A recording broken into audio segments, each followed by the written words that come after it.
Hello friends, welcome back to Random Hearts. Today we are going to do a quick harvest out of the garden. We're going to get a couple of vegetables and then we are going to go make some dinner with that in the kitchen. Tonight's menu is unstuffed pepper skillet. It is a modification of stuffed peppers, which does not require you to run an oven. I also am not a huge fan of stuffing peppers, and so this recipe came about just because I'm pure lazy and I did not want to have to stuff peppers. So let's get started. Let's go take care of some of this harvesting.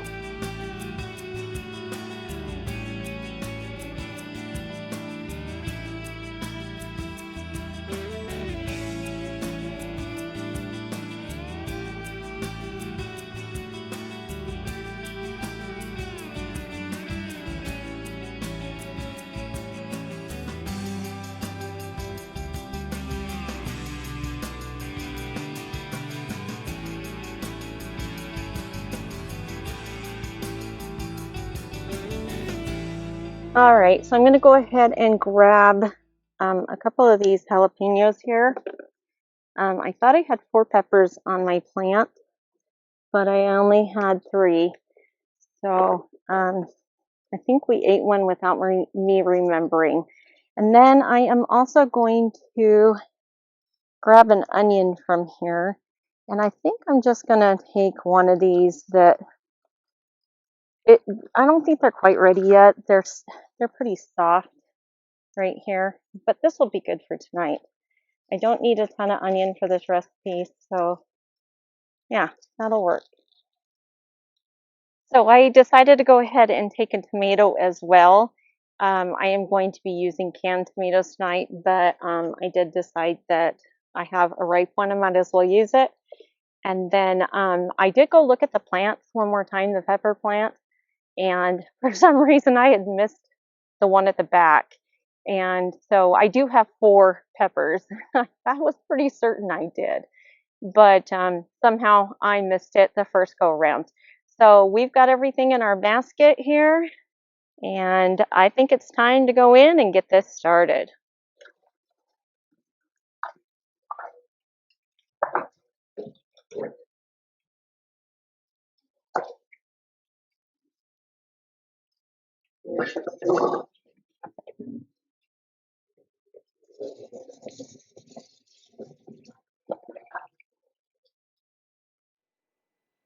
Now this little onion is not very big, but I think it will be sufficient.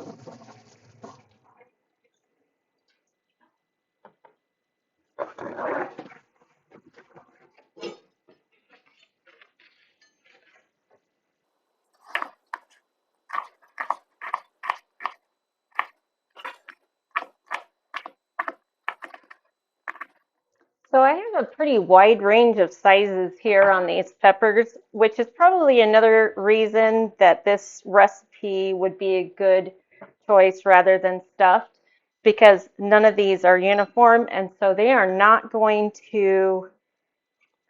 cook up quite as well. So yeah, look at the sidewalls. They are perfect. I've actually never grown peppers this well. Most of my peppers end up having really thin sidewalls, and this is probably the earliest I've gotten peppers.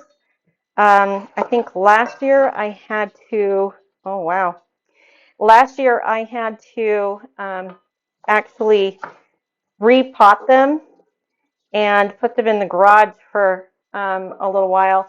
I think it was October by the time we actually got our first peppers. Just 1 minute, I think my dog needs to go out. Tippy, you need to go out? You can go out? Okay, come on, let's go. All right, so she's out for a little bit. Let's get these cut up. I want some fairly large chunks. I am not going to seed these jalapenos. My husband and I really like some heat. And this is an optional part of this recipe anyway. So we'll chop these up real quick. And then I got to remember not to touch my eyes or my face the rest of the night. I have to tell you, a couple weeks ago, I cooked up some of the hot and heavy peppers that are outside in this window box, and I had forgotten that I had cut them up and went to wash my face in the shower that night and got a rude awakening. So sometimes this will happen, and you're just going to take those little bits out. I think you could probably eat those, but they're going to be a little less moist. So we're going to go ahead and take the stem and the sidewalls off this one. And the only difference really between a red pepper and a green pepper is how long it sits on the vine or on its plant. So yeah, let's just take this off. And I'm not going to make you sit here and watch all of this, so I will just speed this process up. All right, we're going to go ahead and get started. I was trying to wait for the refrigerator to turn off, but I'll just try to edit that hum out. You're going to need some kind of a spoon tonight to stir this. I do like this one because it is silicone and this is a cheesy dish, and so the cheese won't stick to that. You're also going to need some kind of a skillet or a casserole like I've got here that has a lid. This is a 10-inch, but I think I've used a 12-inch in the past. And the big thing is it's got to have high sidewalls and a lid. So make sure you've got that before you get started with this recipe tonight. We're also going to need a cooktop. And then these are the ingredients. You're going to need 1 pound of ground beef.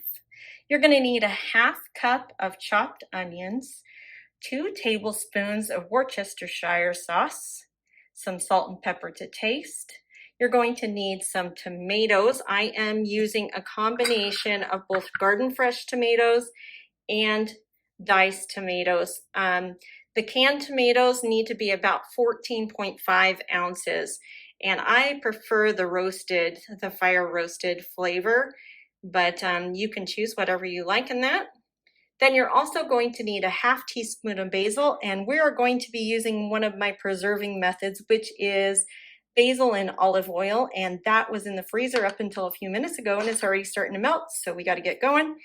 I also need a ½ teaspoon of oregano, and that is the oregano that we bottled up just a few weeks ago. You're also going to need 1½ cups of water, 1 cup of jasmine rice or whichever long grain rice you prefer. And then you're going to need 4 chopped green peppers. My recipe calls for 3 to 4. It depends on how many peppers you have and if you really like the flavor of peppers. And like I said before, I definitely do not follow recipes, even my own. And this one has jalapenos and red peppers in it. So do what you like here. If you've got 3 peppers in your garden, then cook with 3 peppers. I had extra jalapenos, so we're going to use those tonight. And then our final ingredient is American cheese. This is 1 cup, and I am a little shy on that cup tonight because I'm trying to cut back on cheese and dairy products that have high cholesterol.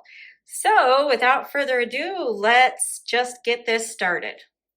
All right, the first thing I want to do is get my skillet going, and I want to put that on about medium heat right now, maybe just a little bit higher than medium. I want to get that going, and because this is a glass cooktop stove, I actually have to put it on the larger burner, so I've got to be really careful around the edges. The first thing we're going to do is add in our ground beef, and I kind of boost ground beef browning by adding the ground beef already pre-crumbled. And don't worry, I will go wash my hands here in just a second.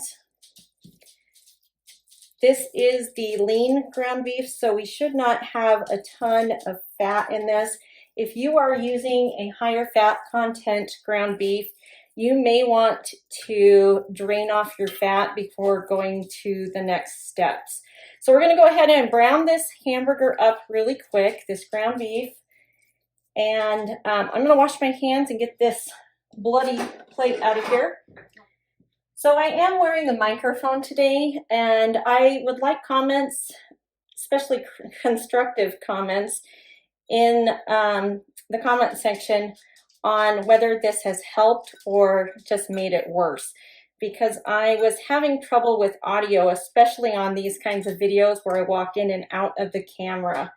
And so I just added that half cup of onions to the ground beef. My skillet is definitely not hot yet, but we'll get there quickly. Because this is starting to melt very quick, I'm actually going to add this now. This is not supposed to be added yet, but it won't hurt anything for it to be in here now. So I'm going to go ahead and add that now before it melts completely and I have a sloppy mess. So the next ingredients are the 2 tablespoons of Worcestershire. And I'm just going to make a nice little guess on that. I love just kind of pouring and not having to worry about it. We're going to do some salt and pepper at this point. And like I said before, we do like ourselves some pepper.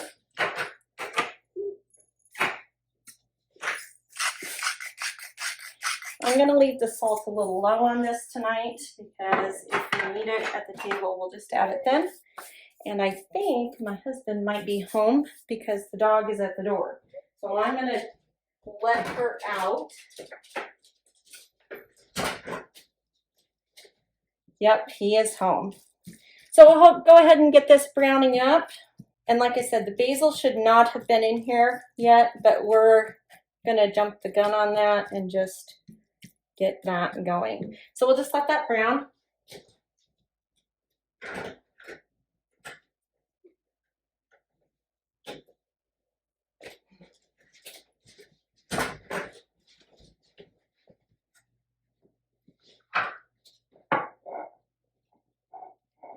While this is browning is a good time to get your vegetables prepped, like your peppers and your cheese. So this is a fairly quick meal.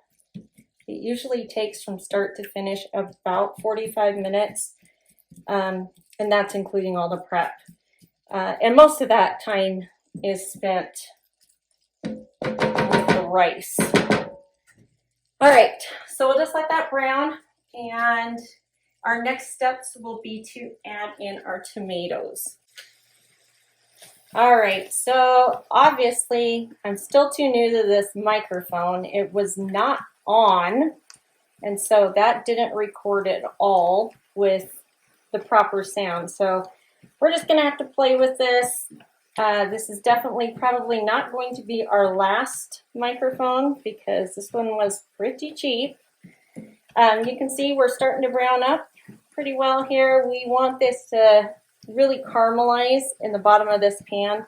So I'm going to break this up and then just leave it be so that it can caramelize.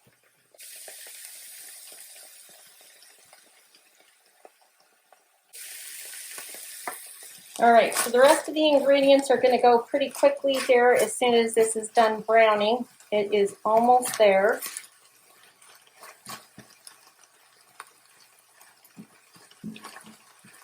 I am actually going to go ahead and add my oregano. And this did need 1/2 teaspoon.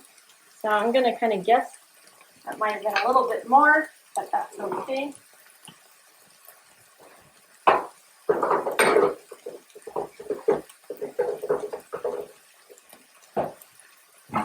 Start putting some of these things away. This is the neatest little thing I've ever found. This is a hook that I put on my cabinets to hold my recipes. Now we're getting a little bit noisy over here, so I'm going to turn this down a little bit.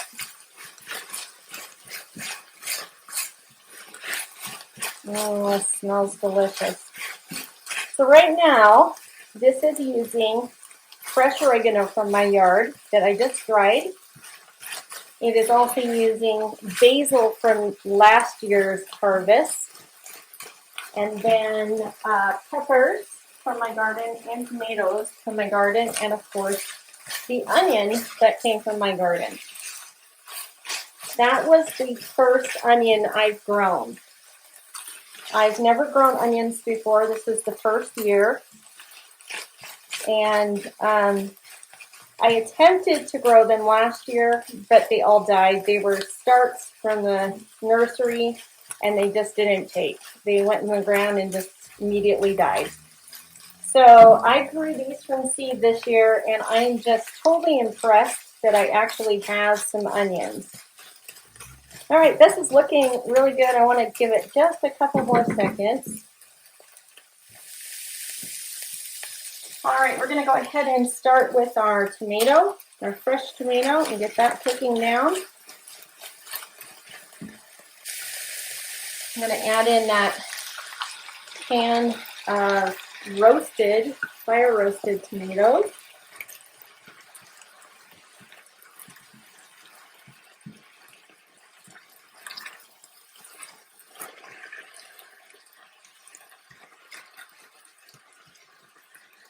And we're going to let this cook with the cover on it for about 5 to 7 minutes.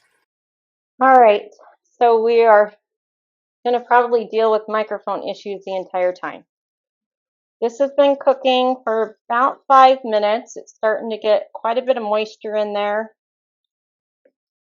And the tomatoes, the fresh tomatoes are breaking down, which is what I needed them to do. So I think we are pretty much ready at this point to add our rice. So we're going to go ahead and add our 1 cup of jasmine rice and our 1.5 cups of water. Give that a quick little stir here. And then I'm going to put that on medium high. Actually, I'm going to put that on medium low. And we're going to put the lid back on it. And that will cook for 15 to 20 minutes or until that rice is almost completely done.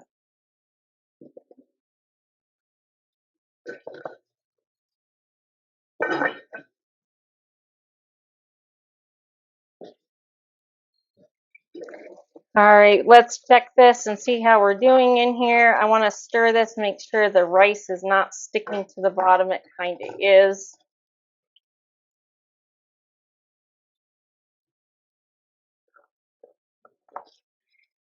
Because I cook at high altitude, sometimes I need more water for my rice. So I might be adding a little bit of water to this. And as you cook this dish, you might need to adjust some of those things. So I'm going to go ahead and add a tiny bit of water right now, and we'll go ahead and put the lid back on that.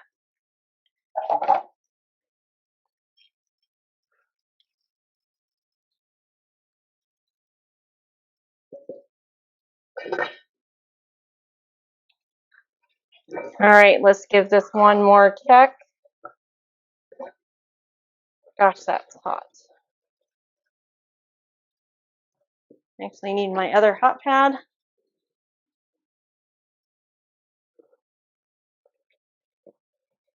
I think we're at the point where we should probably start adding in our peppers. So the rice is almost done, almost out of liquid. We're going to add in our peppers.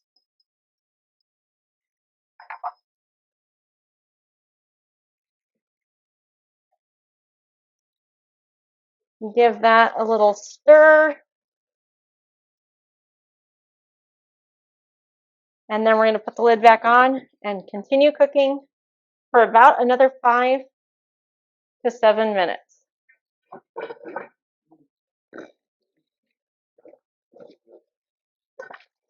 All right, at this point, we're pretty much going to turn this off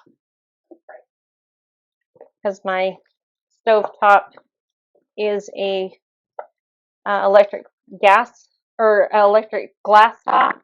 It continues cooking for quite a while after the burner is off. So I'm going to turn it off and just let this sit, and we're going to add the cheese at this point. So I will just add the cheese on the top here, put the lid back on. Thanks, honey. Here, once you have that. All right, we'll put the lid back on this, and oh man, that's so hot. All right, we've pretty much given up on that microphone. This is melting really nicely. You can see that the peppers have kind of lost their vibrancy. And we're just going to mix that cheese in now and clean off the bottoms of the pan. All right, so the unstuffed pepper skillet is done. We are just about ready to sit down and eat dinner, but I wanted to just quickly tell you that this might not have the aesthetics.